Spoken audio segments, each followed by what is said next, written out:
All right, I'm doing a summary on masechet megillah daf tet vav. Says the Gemara.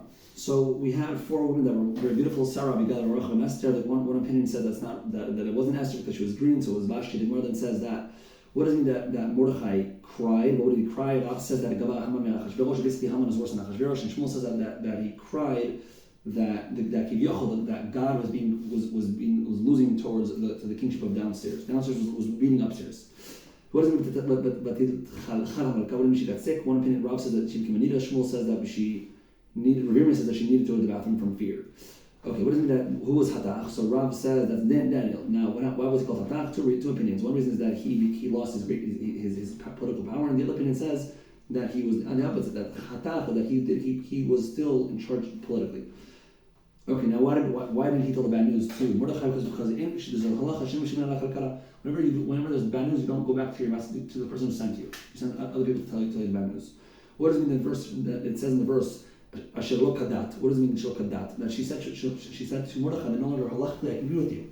Till now it was ba'ones v'naf beratzon. Then it says va'yavo Mordechai. So we have 2 opinions. What does it mean va'yavo? One opinion says that he passed. He instead of doing Pesach, he fasted for 3 days. And Shmuel says that he had to pass a lake in order to bring other people to fast with him. What does it mean? So now the Gemara says that you should never disrespect. When somebody gives you a bracha, take it seriously, even if they're not arts. We learn this from David and Daniel. Then when somebody curses you, take it seriously. We learned that from Abimelech that he made Yitzchak blind. Then it says that basically Mordechai owned Haman as an Ebekani, and it was basically Zeba Bepuz Buli, Zeba Bepuz Buti, that he owned him, and all of his nechasim, all of his wealth went to Mordechai. And how did he buy him? The Gemara brings the story that he bought him with his bread. Okay. Then the Gemara says that tzaddikim with certain qualities, there's Zohar for Olam Haba, but even tzaddikim don't have these qualities, they're like Rishayim, they go together. Then the Gemara says that Esther, she lost the shechina because she called Achashverosh a dog, a kelev, so she recalled him in Ariah in order to get back her shechina from God.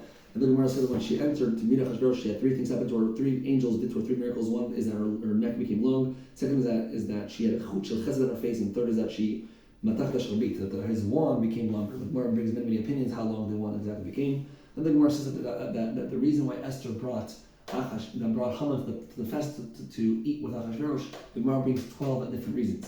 Rabbi asks Leowenstein, says to them that all 12 reasons are real. Then the Gemara says that how many kids did Achashverosh have? So the first opinion says that he had 30 boys, 10 were killed, 10 were nitlu, were hung, and 10 were poor. Then the rabbi said there were actually 70 that were poor, and then the final opinion is Rabbi said that he had 208 sons, the Gematria Rav, Rav, 208.